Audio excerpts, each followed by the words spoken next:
Alright, y'all, what's going on? Now, I done tried to get as caught up as I could on these skits. And I'm gonna say we got a whole lot of something and a whole lot of nothing. So let me see if I can summarize this. Child, I don't even know where to start. Let's just get to Amber, Wayne, Anthony, and Shayla. Because they've been pissing me off. For some stupid reason, Wayne thought it would be a good idea to get Shayla and Amber together. Have a business meeting. Well, we already know that was gonna go left. For him to think that that was okay shows a lot about his character. Or what lack thereof. He talking about he disappointed in him. Okay, Wayne, and we're disappointed in you. Talking about separating business and personal. Yeah, at other times be trying to preach loyalty and God. But look at you.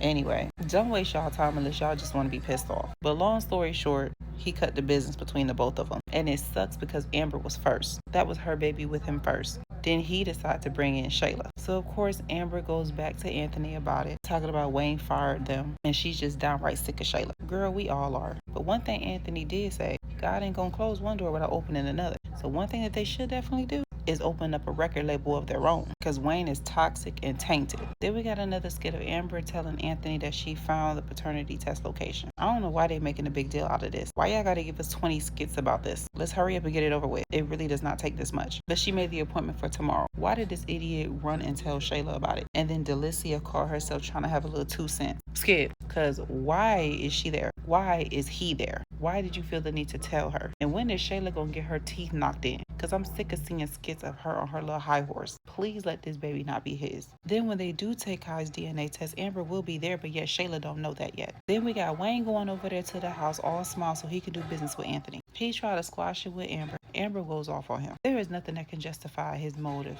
They don't need to be doing business with him anyway. He is nothing but trouble at this point. Wayne loves to keep stuff going. But one thing Wayne did not mention is the $10,000 that he was giving Shayla. Because even when Anthony talked to Wayne, Wayne still didn't tell Anthony everything. But he did compare Shayla to a raccoon, chipmunk, sharp, whatever, all that other crap. However, if I'm not mistaken, didn't he say that Amber was the problem?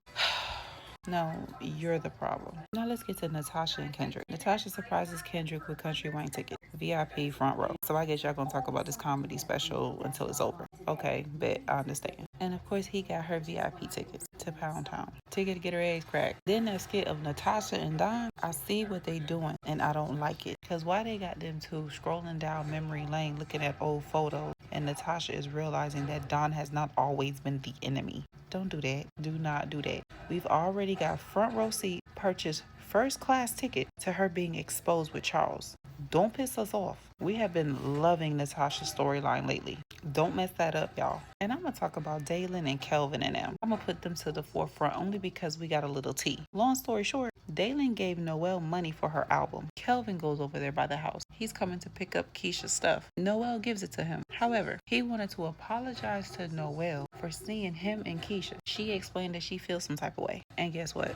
They did it again. In the kitchen. Oh, poor Dalen. You just can't catch a break. Now let's talk about Mike, Rafi, Dominique, Greg, Sonny, Shawnee, all of them. So Mike know that Rafi crashed Jocelyn's egg. He thought it was Sade, but his face dropped when he found out it was Jocelyn. Then we got Mike and Sonny. Mike told her he want them to be together for the baby. She feels some type of way because he don't want to be with her for her. However, he said he may have worded it wrong. I don't know, but somebody better word something right so you can get it right. Then we got Rafi and Dom. Rafi brings Dom some shoes. She wanted to talk about how them two have not said much to each other. She wanted to explain herself of how her and Mike is getting close. He said he feel like she is misreading the love that he's been giving her. She said she don't feel that way. I really hope he ain't believing nothing she's saying. But he did talk to Mike about that. He pretty much compared Mike to Momo. He playing in between two people, Sonny and Dom. And he can't be playing with people like this. Somebody's going to get hurt in the end. And it should not be Sonny because she has his child. Then we got the skit of Dominique and Greg. Greg finally tells Dominique the whole situation about why that deal did not fall through. She told him he should not have let that stop him. He said he ain't gonna let nobody disrespect her. Well, the financial advisor said that that was actually the grandson. They shouldn't have had a meeting with him, so they possibly will have another meeting. Hopefully them two don't go to Destin again, especially by themselves. But the financial advisor also said that he could help Mike. Now he was talking to Greg, yet here come Dom butting in the business. Greg did let the financial advisor know that Sonny said to let Mike do his business on his own, because remember that's what Chad said. It would be best that way. However, Dominique decided to be nosy and put her little nose in it, her little 2 cents, and said she thinks that's a good idea. When Mike makes money, she makes money because they're business partner. Girl, y'all got one business together. Y'all don't do all business together. And I really hope Mike puts some boundaries to that after all of this. And I really hope Greg says something about this. Because how is it that he's going to allow her to try to make decisions for Mike and Sonny? I really hope he's paying attention. And I really hope he remembers everything that Jocelyn said. Then Greg finally sees Shawnee. He goes off. He's pissed off that she's in love with a thug. T-Hustle. She talking about, well, I can let you meet him. He said, well, I guess I got to hide all my jewelry. And let me go ahead and cover all of this Bethany and Greg mess. So Bethany told her dad that she's being sued. Her dad is pissed off. He said he's going to talk to Greg. Well, he did. He went off on Greg. He went off on Bethany. He's talking about disinheriting both of them, leaving everything to the cat, or selling the business completely. Greg's standing on business. He with all the smoke. But what pissed me off is the fact that the dad gonna tell Greg that he's being childish and acting like a 4-year-old. He has no right to discipline Bethany. Well, sir, you're not doing it. I'm with Greg on this one. But last time I checked, when do 4-year-olds sue? 4-year-olds don't sue people. Businessmen do. And even though Bethany's daddy told her not to go up there and confront them, she did it anyway. All them skits was full of rumbling, rambling, noise, and just loudness for no reason at all. Greg texted attorney Bianca and told her to get down there because Bethany is up there. She has some words for her. They had words for each other. Needless to say, it's on. That was a lot. Now let's talk about Piari. Piari and Wayne is doing great. I think she's falling for him. Hopefully he sticks around. I'm feeling him being her new love interest. Something positive. Maybe she won't be drinking all the time. But Wayne comes over there on his usual BS. She gave him a little side hug with a distance, would not let him go in the house, kept everything professional, and maintained her boundaries. And he's starting to notice that she is different. He kept asking her what's wrong. And she's like, nothing. Yes, sir. Go back to where you came from. Because don't act like I didn't catch that skit with you telling Delicia that you'll change for her.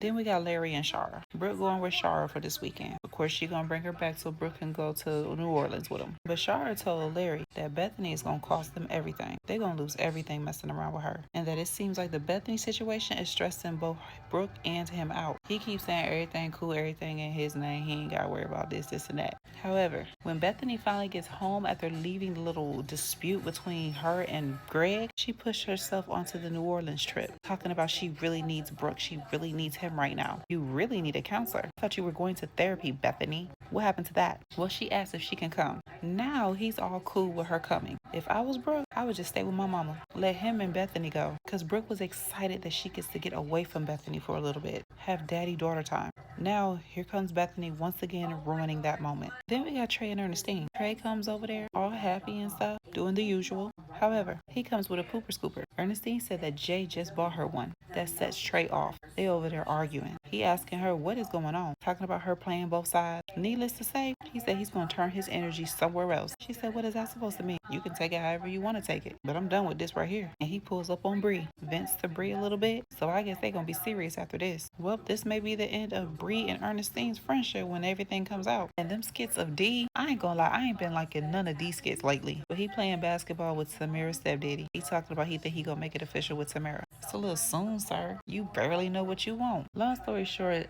the daddy told him to slow down. I ain't gonna lie, I skipped the other half of that. I'm tired of D. That skit with him and Momo skit. Momo was questioning why her check was so short. He talking about the agreement that she is gonna be paying Rafi back the money. She mad because he won't just give her the money and allow her to pay Rafi back. He said, no, we just gonna take it straight from the top. Alexis and her baby daddy, well, he see Phil there again. He's trying to figure out what the hell is going on. So when he leaves, he pushes up on Alexis. Want to know what is she and Phil? She said, there ain't nothing. We're Alexis and Phil. Okay, so what are we? I guess he thought them two was in a relationship because everything been going well. Well, he wants to pursue her to be in a relationship. She said, we gonna see where it's go.